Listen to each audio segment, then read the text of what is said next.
It's amazing to see a full hall with energy. And now we are ready to continue with the first speaker in the brand evangelism and content strategy stream. Please welcome again on Webit stage John Monks, Head of Social and Digital Business Design Global of the outstanding marketing and technology agency DigitasLBi, who already participated in a panel but now will share his vision on social media.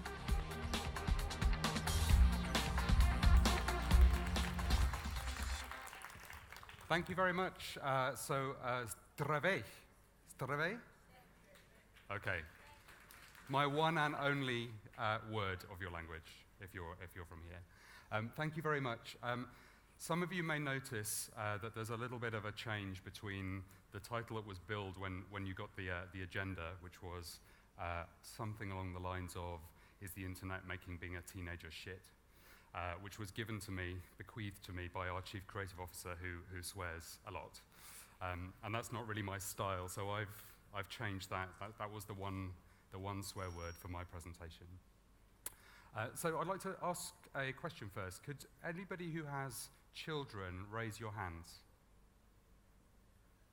Okay, so more than half. And how many of those have got phones or some kind of internet device? So a lot of people. I think this is really, really fascinating. I've got two kids, they're 8 and 10. They don't yet have a phone. So I'm kind of on the boundary of this kind of, what's it going to mean for my kids growing up in this world of social media and the internet? And that's what I want to talk to you about today.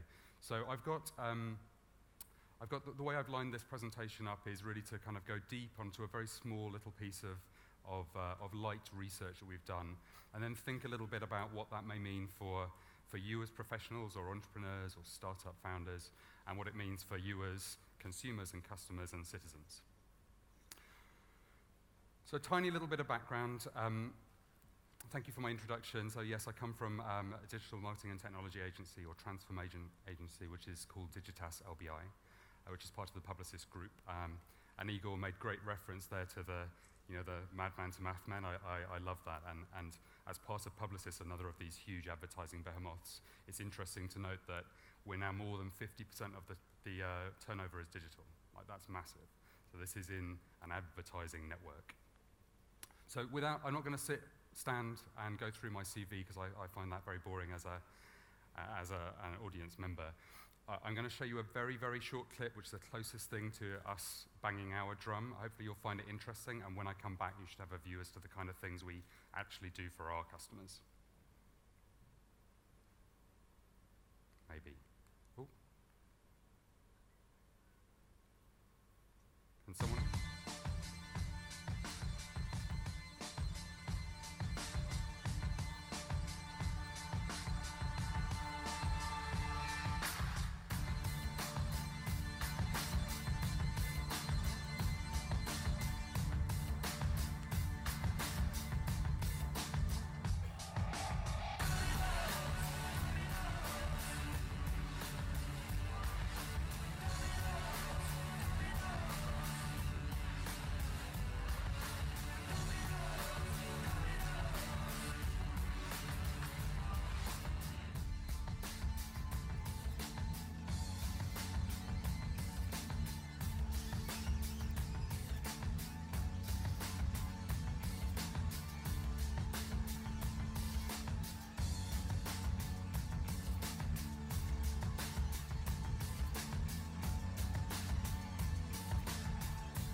I'm actually going to pause it there. So you've seen enough of our creative guys getting all excited about the great work that we do. And I wanted to pause it just after the little clip there about Coke place lists, so I'm going to come back to that in terms of what it means.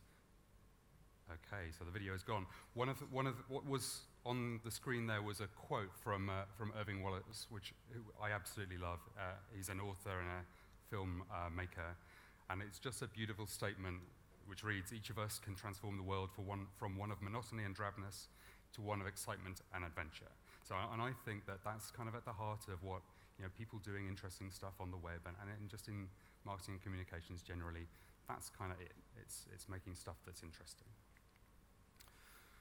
And another interesting quote, I think, just to couch this, we've been talking a lot, and I was really interested in the stream this morning about technology and what it is and the change. And this is another great one. Technology is not good or bad, but neither is it neutral. So this is kind of where I'm coming at this topic. Is it really neutral? Like, what is the effect? Is it changing the way people live their lives?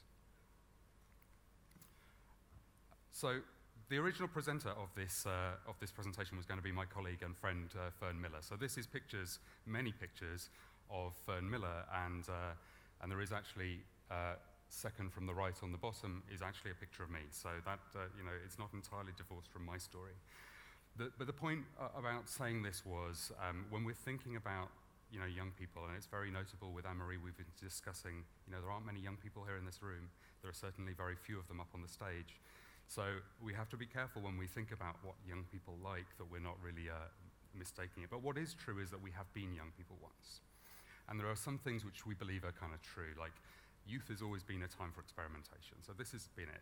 Fern was way more experimental than me, so I wouldn't have been able to create this kind of a collage. But people are playing around with their identity, and they always have done. And that's quite interesting. And again, a lot of what's talked about in digital, people say, well, this is new. Digital's changing the world, but actually a lot of what's being described is really just a thread that carries through. There's something about the way humans behave and the way in which humans connect to one another. So film has always been a place where young people go, where they find role models, where they think about how they would shape their own identity. It's a good place to look. I mean, there are new equivalents, and we'll talk later about YouTube as an emerging place, but still, film is huge, and it's actually growing at the moment. But there's a real thread that runs through this, particularly kind of the young adult market, where it's about connection, it's about being valued, and there are some great quotes here from films going back through the Pretty in Pink and others, like "One day you're going to be cool, do you like me, I like you," and I think about films that I've seen, kind of teen films, and there's a lot of that in there. So again, this isn't a new thing, this is the thing, this is just the way human beings interact. Can I make a technical note? The timing is not showing on my screen correctly, so somebody will have to give me a view as to where I am in my 20 minutes. So the question we wanted to ask ourselves when going into this research was, has growing up in this social media world, has that changed the way that these people behave? Has it changed the way in which they feel? And that is a very, very interesting question, and I think it is, there's a lot of assumption of the old white guys in boardrooms thinking about what they think young people do and want and feel, but there's an awfully small amount of there's data, there is tons of data, but there's not a lot of insight, that's where I think. So we were approaching this challenge as we did it. So this is a study which we did. It's small, it's UK-based, so just to flag that. So it was taking a few people in the 16 to 23 age range, and it was using a mobile ethnographic tool called Ethos, which I love, and effectively just putting the ability to be an ethnographic researcher in the hands of all of these young people. And they then just captured a whole load of stuff about what they were doing, how they were feeling, what they meant by it, and we then analysed that information. And a note at this point, we did this in the UK. I would love to do it in more markets. I would love to do it here. I would love to do it in France. I'm kind of less interested in the US because everybody knows about the US. So if anybody wants later to come and say, I'm interested, I might have a group of people, just come and find me afterwards. So that was what the basis of this study. And here were the findings. So it's not a huge study, it's not scientific, but there were some really interesting things that came out when we were seeing why people described what they were doing. So one of the things was, everything is awesome. I'm sure some of you have seen this film. I have certainly seen it more than once. and that everything is awesome is now already stuck in my head. So there's a trend there, and I guess this stands to reason, but people are sharing things which are positive, and they're not sharing things which are not. And there is a tendency towards that. So it's filtering what's out there, and that's a really important thing in terms of why people post and what they post. The other thing we found, again, this is no surprise, but the feed never sleeps. So of all of these, an average of 54 phone pickups a day for these people, between 15 and 23. So that's a lot, but some 140. That's a huge amount of pickups at 3 or 4 minutes per day. That's a lot of time spent doing something on their phones.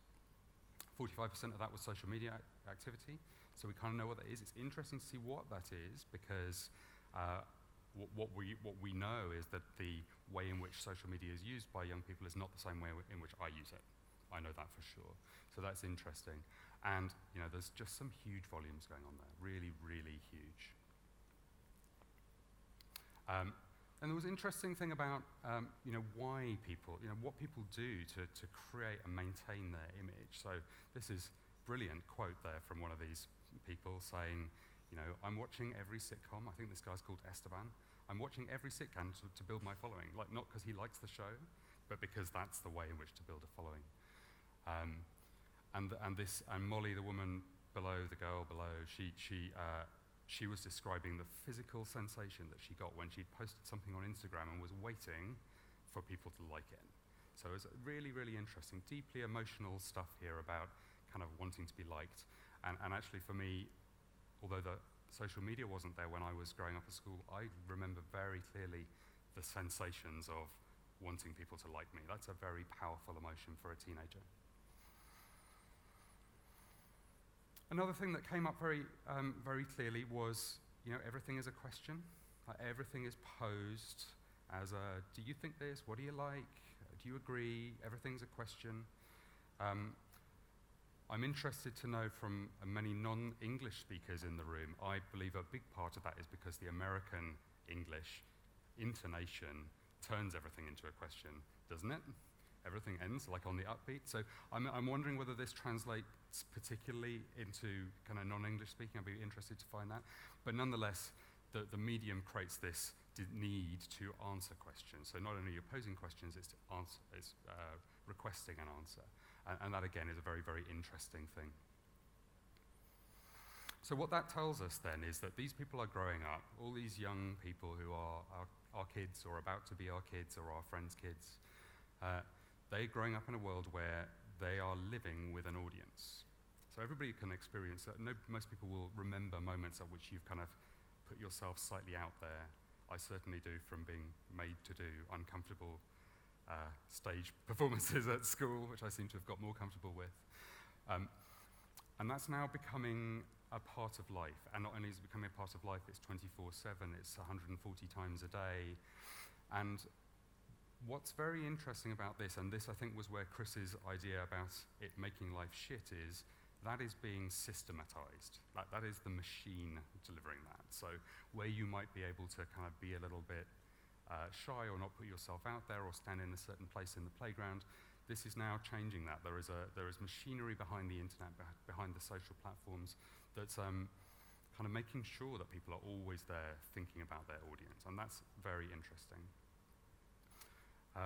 And two themes down there at the bottom. There's a lot of this is kind of goal-oriented.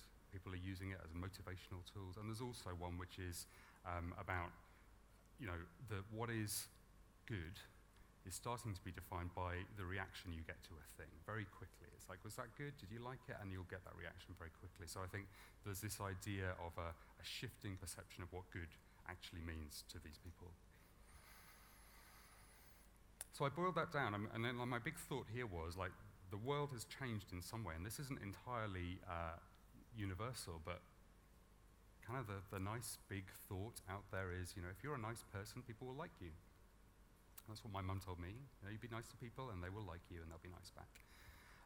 And that paradigm is shifting, it appears, not entirely away from that. I don't think this is binary, but to one where there is an idea that just being liked is the measure of liking. And liking has changed in its definition because actually that's a very different concept in terms of clicking a button on Facebook or whatever may actually convey no real support for the idea, but it's certainly powerful emotionally. So I wanted to turn that round. As I say, it was a super small piece of research, but it did give us some very, very interesting insight. And I wanted to turn that round to think, as we are now thinking about kind of brand and engagement, what that might mean for people who are managing brands or who are working in setting up businesses that will work with brands. I think that there is this really clear theme of just watch what people are responding to. We know we've got the tools, we know we've got access to all of this data, but actually some quite important things can happen quite quickly. And I think we're going to talk a little bit later about how celebrities are used as brand ambassadors in social media. And one thing that's true now is you can see minute by minute, post by post, whether your consumers like what they're doing. So you have the ability to kind of very, very carefully manage what's effectively a brand partnership. It's very rarely done, very rarely done. In fact, I've yet to see it. I think there's a key one on respecting expectations. So I think a really key thing here is if my daughter's expecting her best friend to respond to her in whatever social app in a few years' time when I let her have a phone, if she's expecting her best friend to retweet or tweet back within a few minutes, then, and that's her best friend, then she sure as hell is not going to let a brand with whom she's got a very, very tenuous affinity do anything less than that. So we need to see what the expectations are, and we need to think, are we meeting that? And if we're not, then maybe we should be doing something different. Clearly, instantaneous response, instant 24/7, that's the way people are behaving, so that's very important in terms of thinking about it. It was very interesting talking to those people. They're constantly reinventing their image. Like if a post doesn't work, they'll take it down. If a photo isn't liked, they'll replace it or give it a filter. So actually there's a very, very quick adaptation of their image online. And I think that when brands think about how they exist online, if they were to think a little bit more like that and less about kind of maintaining the kind of brand as temple, then maybe they'd be able to do a little bit more and experiment a bit more. So I think that's a very interesting one. Clearly it's easier for some brands and some companies than others. If it doesn't work, it reinvents it. So, just scrap it and move on. And you can see that very quickly. You'll know what works very quickly. And what these young people are doing is they're building their future self. They're posting because, and there was quite a lot of feedback here, they're imagining what maybe their future employer would say if they saw their post. They're thinking about the boy or girl that they fancy and what they will think about the post. So they're building their ideal of what they want to be in order to attract other people to them for some reason. So, and brands can do that too. They can be idealistic, I think, in that.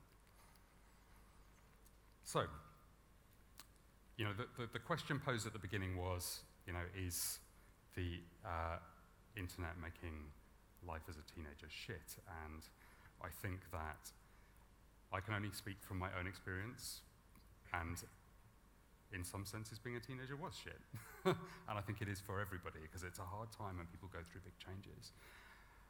That said, I would very happily turn back the clock. I would very happily go back there. So I think there's an interesting tension there, and I think there's a lot to learn. I hear a lot about, the inaccessibility of youth, and I think that's because brands are really not stretching themselves. They're continuing to think about, the people that currently are the higher spending consumers. The reality is, the clock just keeps ticking on. So those people who are 15 today will be 16 tomorrow, and that is an inexorable move. So I wanted to give a few kind of examples of where I think, of things that I think have been really interesting.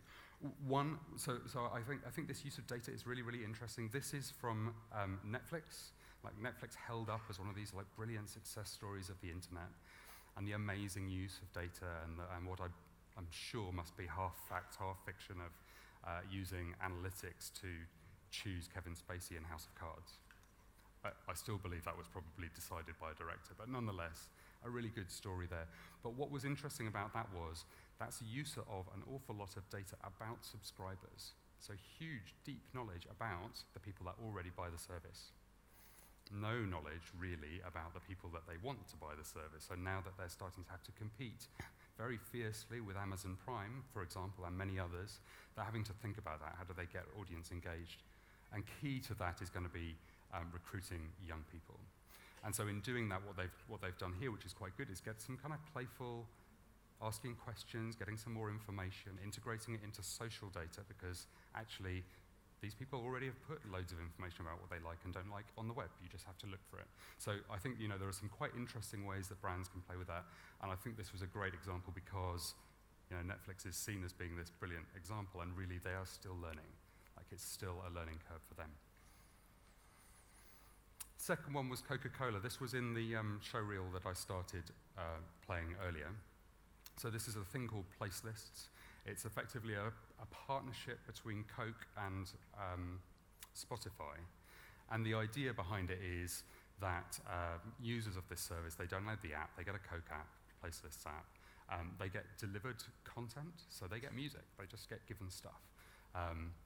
And in return for that, they get a little bit of Coke's presence in their mind, but what they are doing is saying, I'm at this place, Dunkin' Donuts, Sophia Central, and here's the songs that I associate with that, and they're like putting little playlists on and getting their friends to comment on it. So in one sense, to look at it very, very crudely, it's using Coke's enormous advertising budget to buy some stuff for people that will really appreciate it. Like, that has real value for them. It's not just the warm glow of seeing a nice, beautiful Coke ad. And that's quite interesting because it's very, very clearly tied to that market. So it's trying to create the association between that brand and something which young people actively want to do. I think that's a very, very interesting trend. And again, another part of that I think is interesting is the partnerships. Finally, wearing my other hat, I'm on the board of an international development charity, ActionAid, which works all around the world. A key part in the Western world is raising money. Now, charities face exactly the same pressures as many organizations. They need to connect with people who are going to give them money, because without that, they cannot do the work they have. And similarly, they have been living in a world where that it's been easier to stay doing what they're doing than change. And at the same time, particularly in ActionAid, which is a somewhat slightly on the radical edge of charity, which is a fairly conservative bunch, they've actually got a lot of high engagement with the youth. So there's a real kind of desire there to engage, and people will do some stuff. There's some really great examples of social campaigns in charity, like the Ice Bucket Challenge and the No Makeup Selfie, but these are 1 in a million, absolutely 1 in a million. I think it's very interesting for organizations like that. You can sit waiting for the 1 in a million, and meanwhile watch your business go down the pan. Or you can do a little bit of a few different things, and maybe that will come along. So these I think were kind of interesting things, all kind of focused on the teen or young adult market, where I really think it's an opportunity that has yet to be tapped. I think it's frightening for marketing executives, particularly the madmen. And like it or not, the madmen are still at the board tables of the ad agencies. It will change, but for now, it's still not. So with that, I'd like to say thank you very much. I hope that I will meet a lot of you after the session.